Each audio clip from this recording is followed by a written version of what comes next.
Bonjour à toutes et à tous, bienvenue dans ce nouvel épisode de Droit dans l'IMO, un format proposé par la rédaction immobilier Lefebvre Dalloz. L'actualité législative a été très riche ces derniers mois en matière d'urbanisme. Nous avons sélectionné la loi numéro 2023-630 du 20 juillet 2023 visant à faciliter la mise en œuvre des objectifs de lutte contre l'artificialisation des sols. 4 mesures ont particulièrement retenu notre attention. Première mesure, la loi du 20 juillet repousse les délais prévus pour intégrer dans les documents d'urbanisme des objectifs de sobriété foncière. En effet, Séverine. Pour rappel, la loi Climat et Résilience du 22 août 2021 impose aux auteurs de documents d'urbanisme de diviser par 2 la consommation d'espaces naturels, agricoles et forestiers, ENAF, pour la période 2021-2031. Le but est d'atteindre le ZAN, zéro artificialisation nette, en 2050. En pratique, les régions doivent fixer un objectif de limitation dans leur schéma régional.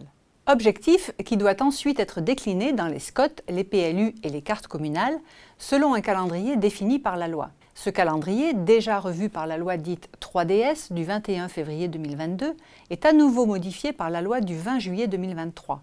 Les échéances sont reportées de 9 mois pour les schémas régionaux et de 6 mois pour les SCOT, les PLU et les cartes communales. Un autre apport important de la loi du 20 juillet 2023 réside dans la manière de comptabiliser la consommation foncière pour la période 2021-2031. La loi évolue sur 3 points. Tout d'abord, les projets d'envergure nationale ou européenne sont comptabilisés à part. La loi fournit une liste de projets susceptibles d'être qualifiés de projets d'envergure. On y trouve notamment des lignes ferroviaires à grande vitesse, des projets industriels majeurs, des réacteurs, des ports maritimes ou encore des établissements pénitentiaires. Un arrêté du ministre en charge de l'urbanisme dressera la liste des projets d'envergure qui présentent un intérêt général majeur. Dès lors qu'un projet sera recensé par l'arrêté ministériel, la consommation foncière qui en résultera sera prise en compte dans le cadre d'un forfait national.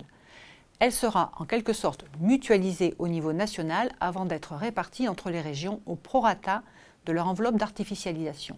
Parallèlement, la loi du 20 juillet permet, pour la période 2021-2031, la prise en compte des efforts de renaturation ou désartificialisation lors du calcul de la consommation foncière. Les surfaces urbanisées qui auront fait l'objet d'actions de renaturation seront donc retranchées.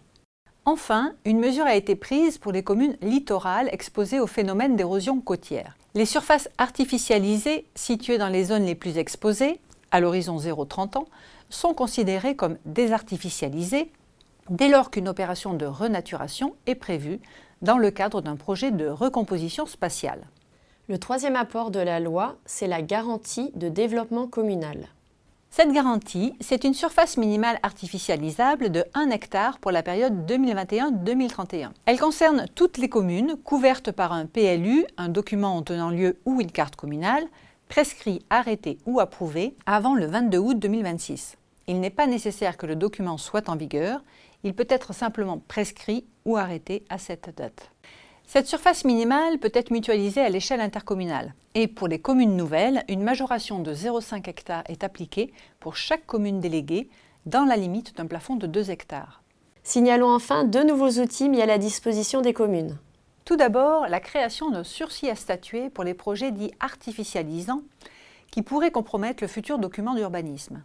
L'autorité qui délivre les autorisations d'urbanisme ne peut donc opposer ce sursis que si le document d'urbanisme est en cours d'élaboration, de révision ou de modification en vue d'intégrer des objectifs de sobriété foncière. En outre, le sursis ne peut pas être prononcé lorsque l'impact du projet est compensé par la renaturation d'une surface au moins équivalente à l'emprise du projet. Le deuxième outil foncier consiste en une extension du droit de préemption urbain, DPU. En principe réservé aux zones urbaines et à urbaniser, le DPU peut désormais, si la collectivité délibère en ce sens, être instauré dans des secteurs prioritaires pour la renaturation ou le recyclage foncier. Merci beaucoup pour votre attention et à bientôt pour un nouvel épisode de Droit dans l'IMO.